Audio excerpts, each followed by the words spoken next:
Hello, this is I Do Damage and welcome back to the channel. In this last Epoch guide video, I want to talk about crafting. I want to do a deep dive into the crafting. This is not going to be just a general overview. I want to go into depth so that you know exactly how to craft and how all the materials tie together and how the system works. Before we go ahead and start, I want to remind everyone I do stream on Twitch every Monday, Wednesday, Friday, and Saturday. Hopefully I'll be lucky enough to catch you there sometime. Let's go ahead and talk last Epoch crafting. Before we jump straight into the system, I want you to have some background knowledge of how items work and crafting reagents, as well as glyphs and runes.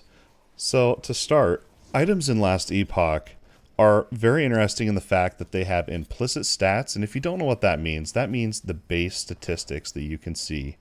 Underneath where it says ring, you can see that this ring has 12 health and stun avoidance. Those stats are going to be implicit to this item. The values may be different, but this is a ruby ring, so this ruby ring will always have health. If you have a ruby amulet, it'll have health. If you have turquoise, it'll be minion damage. A really good way to kind of learn these and figure these out for yourself is to visit the Gambler. This Gambler will list many different items, and you can just look at them. We'll just do accessories, and then I'll let you explore the rest for yourself. But you can see a Jade Amulet comes with melee attack speed and increased throwing attack speed. Those are implicit stats to Jade type items. Here's a Turquoise Amulet that I talked about before. Minion damage, minion critical strike chance. Those are implicit to that item. So you can understand now, every item has base stats that are going to be on it. Okay, we've got that out of the way. The next really interesting part to last Epoch is their affix system. They have prefixes and suffixes. If you don't know what that is, a prefix is something that comes before a word, and a suffix is something that comes after a word. So this item right here. Lucky Radiant Crest of Insulation. So you can see that it is lucky. That is going to be your chance to find potions, and your insulation then will be your fire protection. So when you see an item drop on the ground, you can kind of, if you just quickly look at their name, you can kind of understand based on the name of the item. But what's this really mean? Let's take a deeper look. An item can have up to 2 prefixes and 2 suffixes. You can see on this specific item that we're talking about, the 2 suffixes come first, and also the left side of the affix is lit up. That's how you know that's the prefix, the beginning of the item. And then we have 2 suffixes, the elemental protection and fire protection. You can see then the right side is lit up and they come last. That's how items work in the game. And a quick tip, we'll get definitely more into depth a little bit later on, but just a quick tip here. If you hold Alt and Control, you can see the tiers of each affix as well as their ranges. So pretty cool if you're trying to really min-max for an endgame build. We'll get into the tiers and stuff here in a little bit. Now that you know how items work in last Epoch and how they can roll and appear, that'll help you drastically when it comes to the crafting. Before we get to the system, trust me, I have the timestamps down below if you'd like to skip ahead. But this is all information that I truly think you should know if you're new to last Epoch. The next part I want to talk about is crafting items. There's 3 different types. You have runes, glyphs, and shards. So runes, first of all, are, if you watch my Wilson crafting guide video, it'll sound kind of familiar. But these are your runes. I'll just go through each one. I mean, I'm sure you can read, but I'll just explain it in kind of the scenario that they could be useful for. So the Rune of Shattering is by far my personally most used rune, because what that does is you can shatter an item, and I'll actually do it right here for you. I don't want to shatter that dagger. I want to shatter this relic right here for you, just so you can see what it looks like. So I put the item into the crafting UI. I put the Rune of Shattering in there, and you can see I shattered it and got these shards. Shards we'll get to next. So the next rune on our list then is the Rune of Refinement. This rerolls all affixes on an item within their tiers. Remember the tiers that I pointed out? But it also adds instability. So as you can see, there's a lot to the crafting system here, and that's why I made this video just for you so you can understand all of it. We'll get to instability in a little bit as well. Our next rune is Rune of Removal. This removes 1 random affix on an item. This might be nice if you have an item that has really good rolls, but there's just that one stat and you want to try to risk it for the biscuit and try to get it off there so you can add on a new one. It seems pretty risky, pretty RNG, but no, maybe I personally don't use it that much. The last rune I want to talk about is the Rune of Cleansing. This removes all affixes from the item.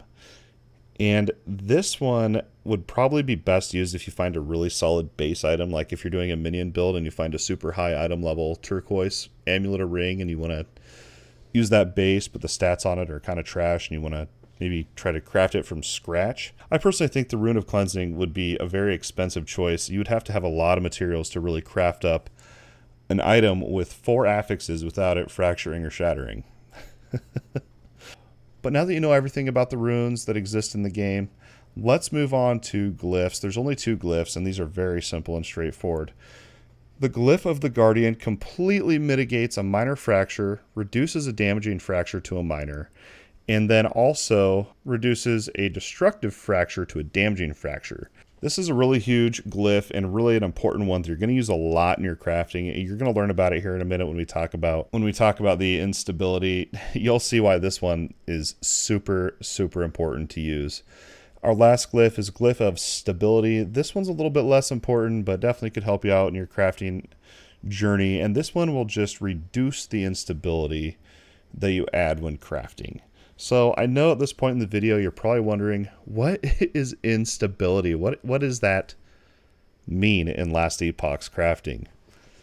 And this is where it really gets juicy. This is the actual crafting system. The crafting system uses the very last crafting item I mentioned, and that is shards. Shards come in many different flavors that you can see here on this list. There's a ton. And all of these can also roll in items, but these are raw shards that drop on the ground or I got from shattering that I can use in the crafting process. And there's many options.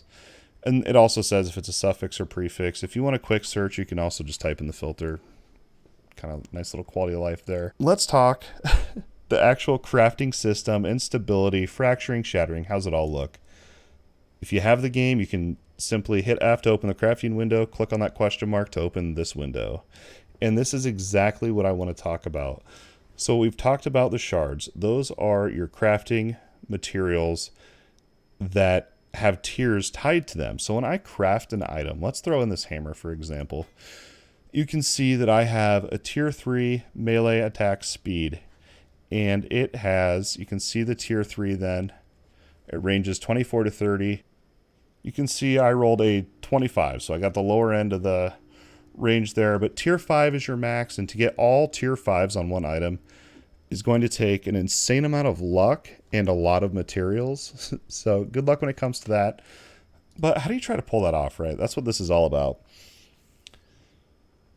So instability and fracturing and fractures and shatters, they go hand in hand in Last Epoch, right?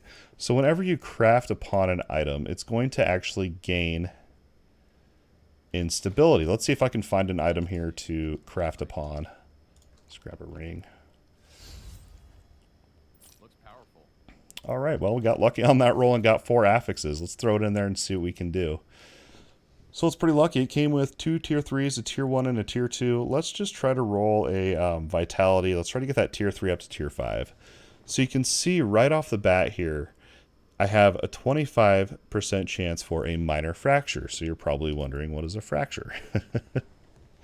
So in Last Epoch, you have 3 different types of fractures listed right here for you.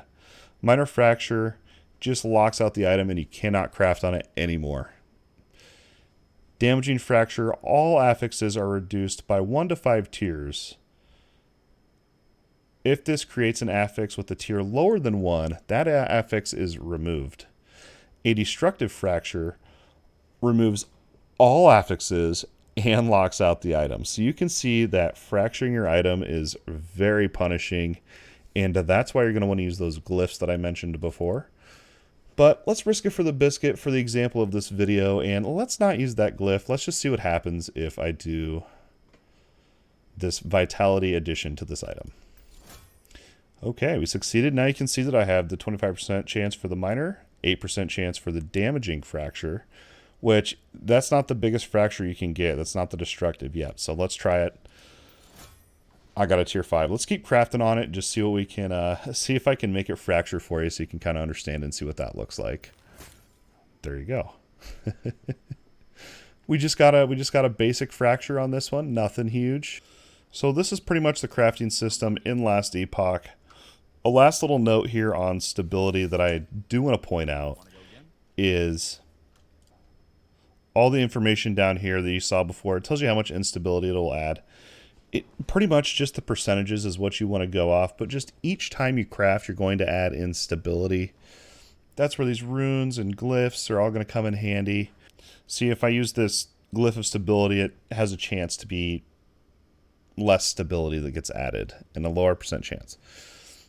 It's really a RNG game, and like I said, to get that full 4 affixed best in slot rolls, all tier 5, is going to take an immense amount of luck, time, and materials. I'm sure it's possible. But that's pretty much going to be it for this crafting guide. One last final thing I do want to mention. Uniques and set items cannot be crafted upon. Any other item in the game can be. Anywhere from a common, rare, magic. Those can be crafted upon up to 4 affixes. I hope that this guide video helped you out, and I seriously wish you the best of luck in your crafting, and I hope that you get no fractures, right? If you enjoyed this video, please do like and subscribe. Also, check down in the links below for all of my social medias. As always, thanks for watching, and we'll see you next time.